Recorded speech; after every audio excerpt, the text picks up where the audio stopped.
I don't think there is any country that presents a more severe threat to our innovation, our economic security, and our democratic ideas. And the tools in their toolbox to influence our businesses, our academic institutions, our governments at all levels are deep and wide and persistent. No surprise to our audience, as we have been talking about this now for years. Joining me right now is the former State Department senior advisor under President Trump and George W. Bush, and former North Korean human rights deputy special envoy, Christian Whiton. And Christian, it's great to have you this morning. Thanks very much for being here. I want to get your assessment of where we are in terms of the pushback on China's bad behavior. We know that the Chinese Communist Party have been bullying neighbors, invading India. We're worried now about Taiwan. The Navy expects the CCP to invade Taiwan sooner rather than later. Intellectual property theft. Have we seen any pushback significant from this new administration on U.S.-China policy?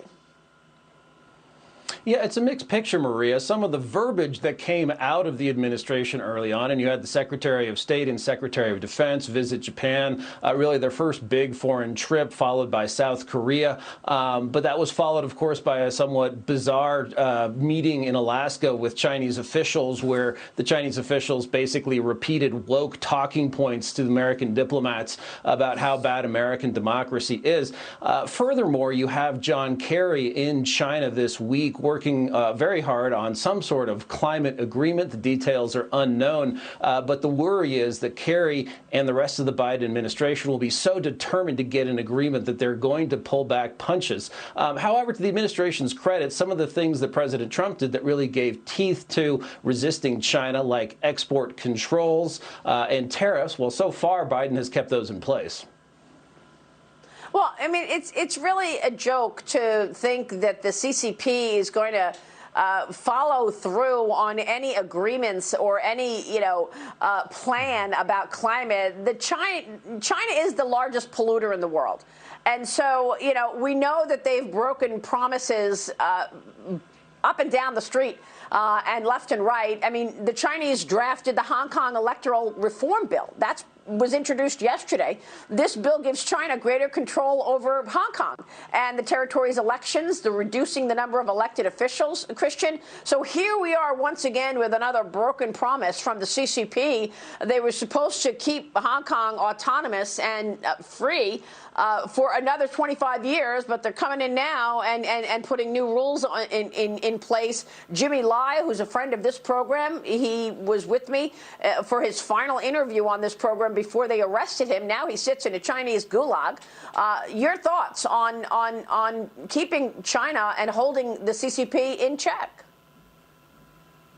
Right, and that is, you've identified the key problem, and that's the problem that the Biden administration and its predecessor, the Obama-Biden administration, never seemed to understand, that you can extract a promise from the Chinese, but they just don't follow it. We had an agreement, President Obama received this agreement straight to his face from China's leader, that they would cease cyber attacks on us, and, just as soon as the ink was dry on that agreement, violated, and just recently, of course, we have the Microsoft Exchange server attack, which was believed orchestrated by China.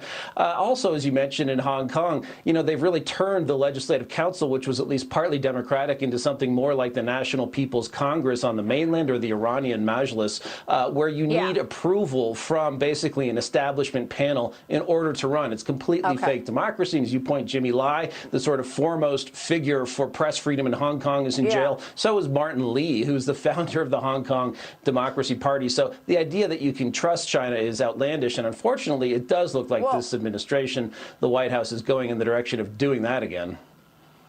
Well, they schooled us, right, in the Alaska meeting, where coronavirus doesn't even come up. Joe Biden has yet to ask Xi Jinping about the origins of the coronavirus. I thought this was his #1 priority. But now we're talking about something even bigger. We had Peter Navarro on this program yesterday talking about China creating its own digital currency. The digital yuan is controlled by China's central bank, will give the CCP new ways to monitor its citizens and the economy. Unlike other major cryptocurrencies, the digital yuan is trackable.